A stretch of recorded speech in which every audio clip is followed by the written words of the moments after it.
मृत्युर्मोक्षयमामृत हर हर महादेव।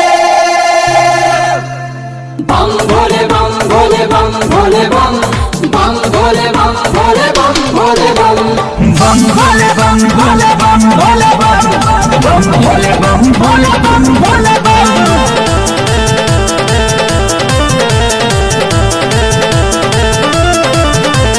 इनके दर पे जो कोई भी आता है बम बम मांगे मुराद पूरी करके जाता है।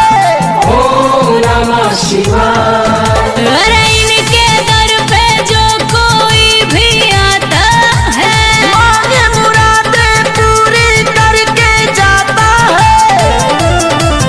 जब कौनो समस्या के सूझे न उपाय तब बोलो ओम नमः शिवाय। तब बोलो ओम नमः शिवाय। तब बोलो ओम नमः शिवाय। तब बोलो ओम नमः शिवाय। बम बम बम बम बम लहरी बम बम बम बम बम लहरी बम बम बम बम बम लहरी बम बम बम बम बम लहरी।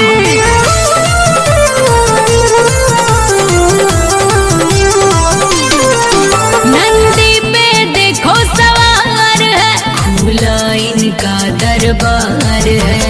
क्यों भगता परेशान है महाकाल जब जान है। महाकाल जब जान है। रखो बाबा पे ही आस रोग दुख होगा नाश। इन्हीं मिर्गा के छाल ये है कालो के का। कौनो दुखवा तुमसे ना सहाय।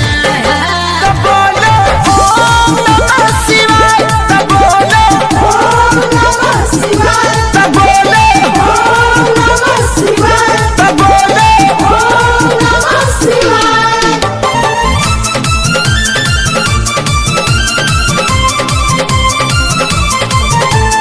जान रहा संसार है शिव ही पालनहार है। सृष्टि के रखवाले हैं ये दिगंबर निराले हैं। ये दिगंबर निराले हैं।